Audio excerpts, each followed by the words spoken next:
Hello, this is Jeff from Studio 41 Gaming, and finally, welcome to the Studio 41 100 sub special.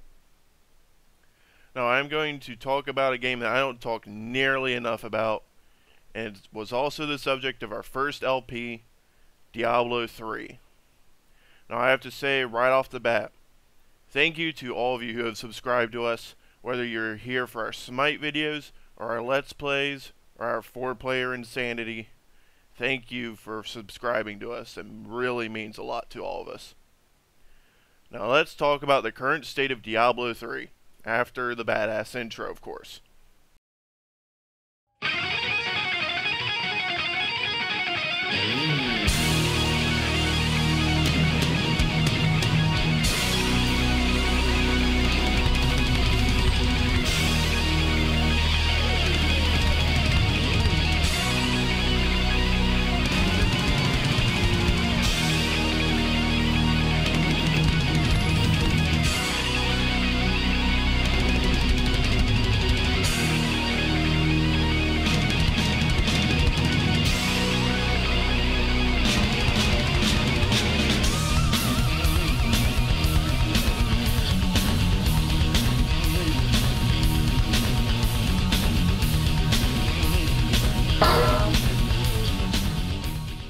Diablo has changed a lot since I last talked about it in a 30-minute long review after Reaper of Souls came out.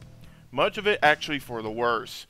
Diablo as an action RPG doesn't work. An action RPG should not have an end game. But here we are with Greater Rifts. Greater Rifts are timed dungeons where you push higher and higher to see how high up you can go on the leaderboards. The problem is, though, is that this gets boring very, very quick.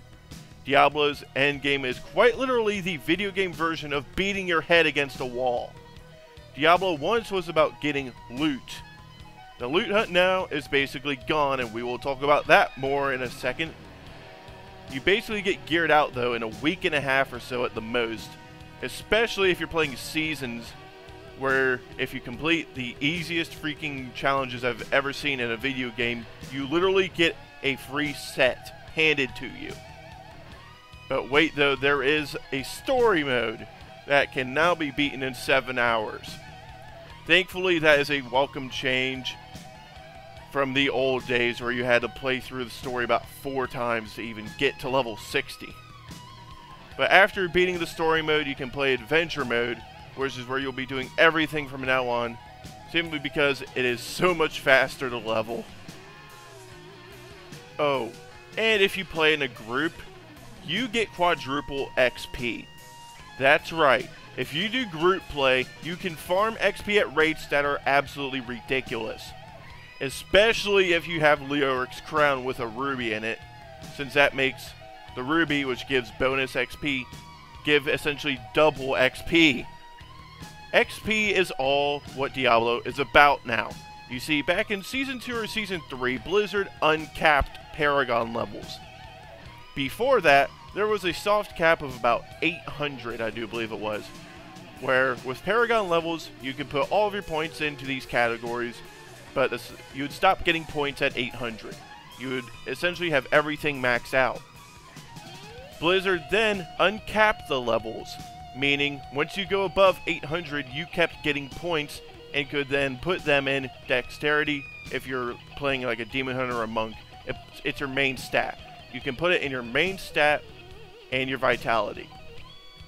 Those two categories that are two of the most important categories to your character are then infinite. You can keep putting them in forever. That is genius freaking work because of bots. Diablo 3 may have been at one point the most botted game ever. Seasonal leaderboards were already, at this point, before they uncapped these Paragon levels, they were already ruled by bots. But after Blizzard uncapped the Paragon levels, the leaderboards were officially screwed. At no point, if anybody was botting, you literally did not have a chance unless you played this game non-stop. And Blizzard, the worst part was that they knew what they were doing. They had to know about these bots. At the start of seasons, you'd have people that would have 50 hours played in a span of like literally just over 2 days.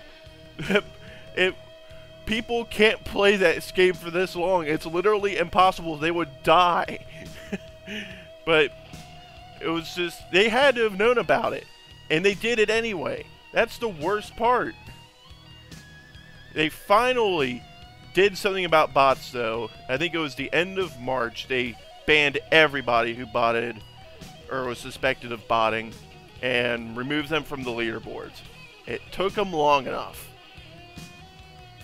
Oh, and then Blizzard, right after that, had the genius idea of closing the non-seasonal leaderboards 2 days after the seasonal ones closed. And all seasonal characters become non-season at the end of a season. Basically, the non-seasonal leaderboards meant nothing. Diablo at its core, though, right now, it's just screwed in the head. Everything revolves about getting your class's best set, along with the legendaries that support it. Since Blizzard also recently made some items have bonus % damage to a certain ability, which obviously makes that legendary 10 times better than the any other legendary of that same slot for your build. But until Blizzard does totally away with sets and redoes this quote-unquote end game, then I really fear Diablo 3 will slowly die a painful death. BlizzCon 2016 will be the day where we figure out, well, I guess it would be the 3 or 4 days, will be when we figure out the future of this game. If nothing is announced, then this game is dead. There's no ifs, ands, or buts about it. Diablo 3 seriously needs another Reaper of Souls to happen to it. It really needs an input of life, because gold borders just ain't doing it. It will be the end of a mistake if nothing is announced. But thanks for watching.